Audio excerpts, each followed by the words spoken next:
Upper primary মেধাতালিকা অন্তর্ভুক্ত যোগ্য হতে নিয়োগ নিয়োগ নিয়োগ চাই। ফার্স্ট কাউন্সিলে হয়ে যাওয়া সম্পূর্ণ মাত্র অবিলম্বে জয়নিং জয়নিং জয়নিং চাই। জয়নিং জয়নিং জয়নিং চাই। অবিলম্বে second council notice notice notice চাই। সেকেন্ড কাউন্সিল নোটিশ নোটিশ অবিলম্বে নোটিশ চাই। ধারাবাহিক কাউন্সিলিং জয়নিং জয়নিং জয়নিং চাই। অবিলম্বে ধারাবাহিক কাউন্সিলিং জয়নিং প্রক্রিয়া সম্পন্ন করতে হবে করতে হবে। চলতি মাসে যোগ্য হতে নিয়োগ নিয়োগ দিতে হবে দিতে হবে। চলতি মাসে যোগ্য হতে নিয়োগ নিয়োগ নিয়োগ চাই। চলতি মাসে দিতে হবে দিতে হবে।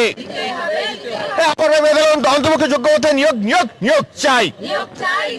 অবিলম্বে ফার্স্ট কাউন্সিল সম্পূর্ণ হয়ে যাওয়া যোগ্য হতে জয়নিং জয়নিং জয়নিং চাই। জয়নিং জয়নিং জয়নিং চাই। অবিলম্বে স্কুল সার্ভিস কমিশনকে সেকেন্ড কাউন্সিল নোটিশ জারি করতে হবে করতে হবে। সেকেন্ড কাউন্সিল নোটিশ জারি করতে হবে করতে হবে। মেধাতালিকা অন্তর্ভুক্ত প্রার্থীদের ধারাবাহিক কাউন্সিলিং জয়নিং পক্ষে এগিয়ে নিয়ে যেতে হবে এগিয়ে নিয়ে যেতে হবে। ধারাবাহিক কাউন্সিলিং জয়নিং পক্ষে